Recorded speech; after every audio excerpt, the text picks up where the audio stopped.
Hey there. Back with a second book review. It's been quite a while, but I gotta get caught up again. So I'm gonna do a review on Chaos, Charles Manson, the CIA, and the Secret History of the 60s by Tom O'Neill with Dan Piepenbring. That's the cover right there. Okay. So Tom O'Neill is an entertainment reporter and an investigative journalist. He graduated from NYU with a bachelor's in fine arts. He's won several awards, and he's been featured in a number of magazines, including Premiere, The Village Voice, Us, New York, and I have my mixed feelings about this book. I think it was good, but not great. So I'll get into it here. So the book began as an article for Premiere back in 1999 with the intention to focus on the impact that the Manson murders had on Hollywood. But the author ended up falling down the Manson family rabbit hole, as most researchers into that case do, and it ended up being just a 20-year journey of lots and lots of research, interviews.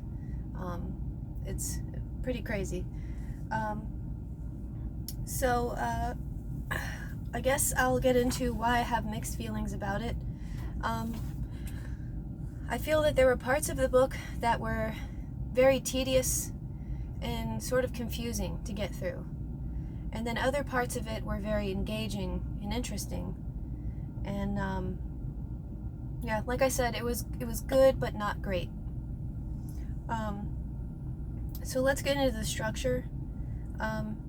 I'd say the first half of the book covers things like Manson's backstory, details of the crimes, details about the victims and other members of the family, as well as some associates of the family, acquaintances, people kind of in that scene. And it goes through a lot of like connections with some of those people, some movie stars, some musicians. There's a lot of mysterious characters. There's a lot of drug dealers, things like that.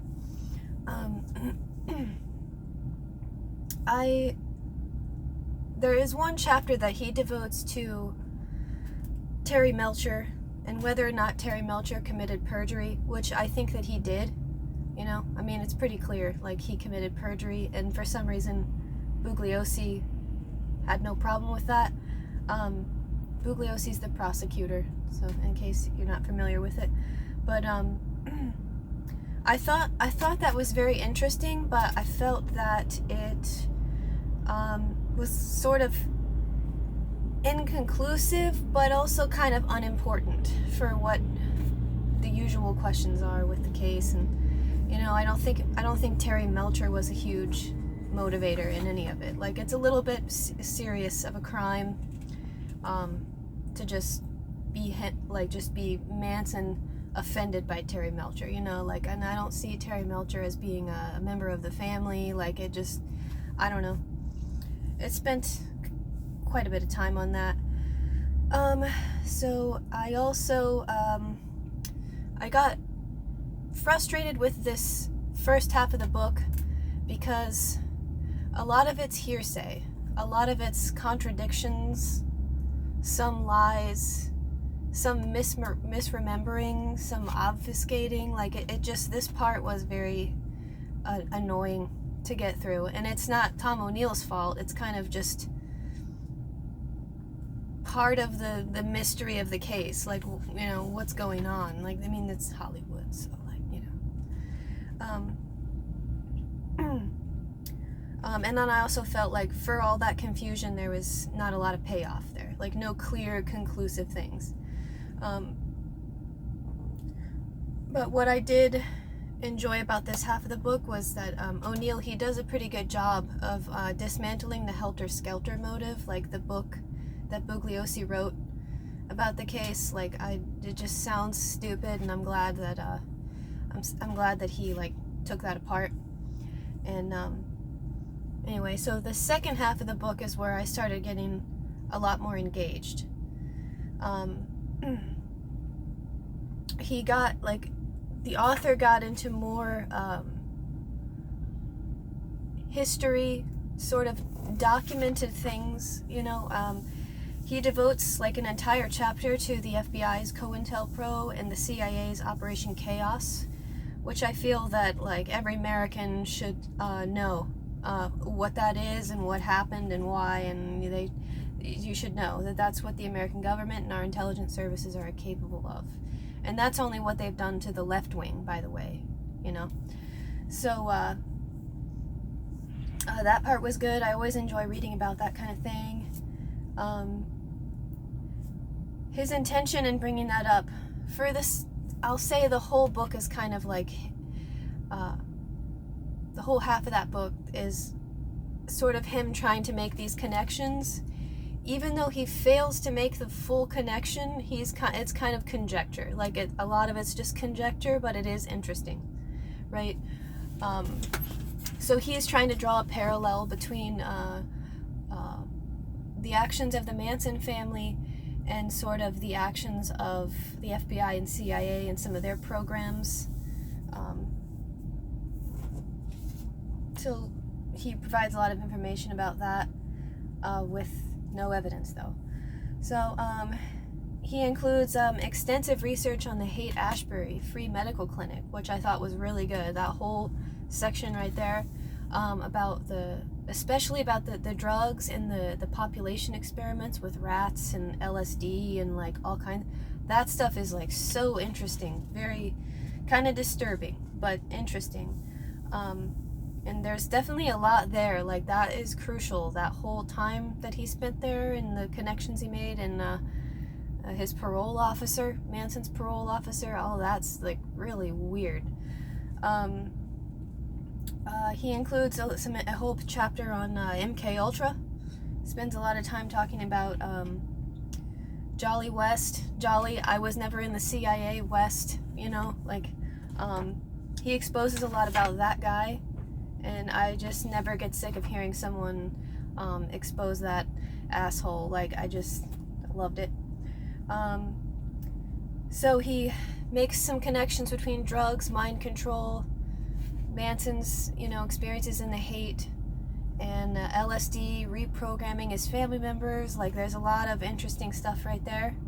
And those are some of that combined with intelligence and spies and stuff, that's some of my favorite subjects to read about. So that whole half of the book just really captured me. I will say that my favorite chapter in the book was chapter 8, called The Lawyer Swap, because it was the most concrete evidence that something bigger was going on. It focused on like a lot of the misconduct and sort of manipulation during the trials related to the family. It was starting out with Bobby Beausoleil's trial for the murder of Gary Hinman, which he committed with Susan Atkins.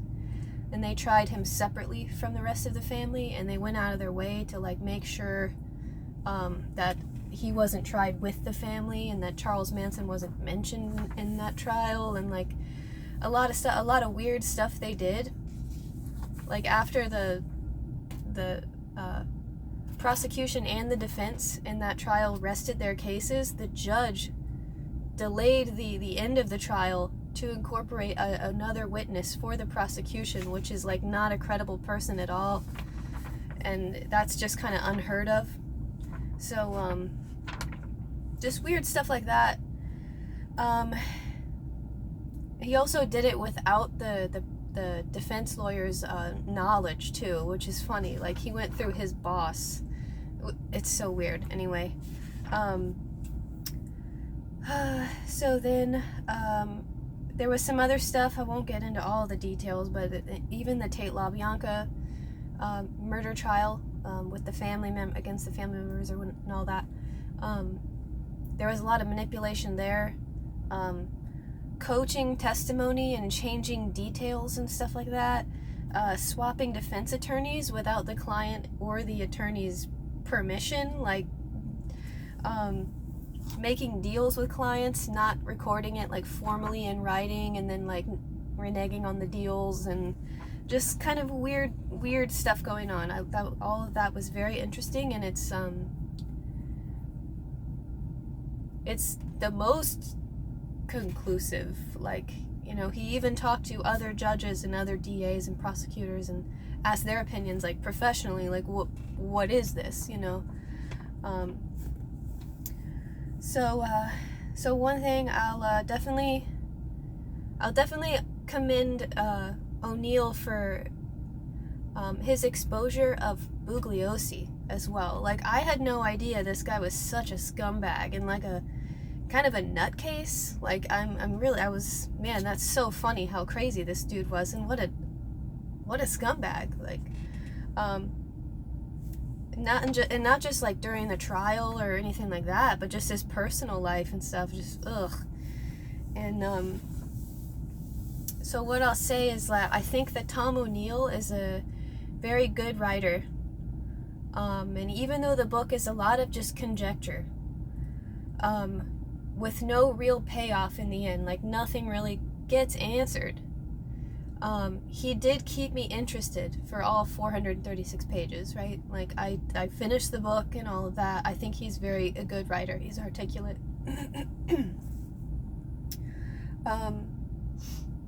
And also, I would recommend this book to basically anybody. If you're studying the Manson case, you've read all the other books, you might as well go ahead and include this one, because it does expand on little details, little pieces here and there, verification of certain things. Like, you need this book if you're really getting into it. I'd recommend it to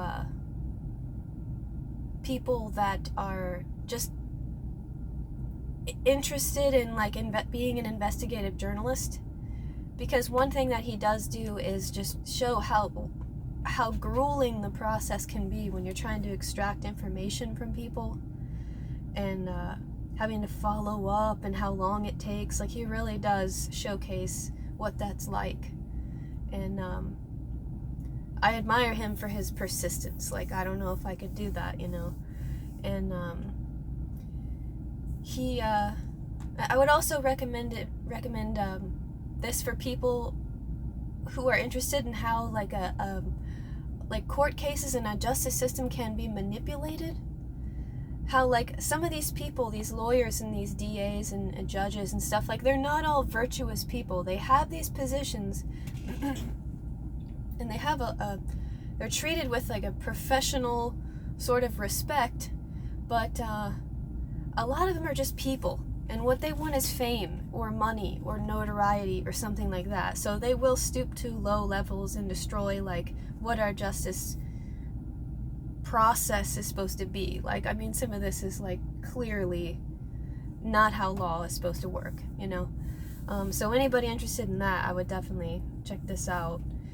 This is a reoccurring problem with like the biggest cases in history, like the most heinous serial killers. Like, they all have this, not all, but most of them have this really weird stuff going on between like DA's offices, law enforcement, withholding evidence, using weak evidence as if it was strong. Like, they all have this, and I'm glad he included that in here. But yeah, so I enjoyed the book. It's not going to be one of my favorites, but I'm glad that I read it. So, thank you. Bye.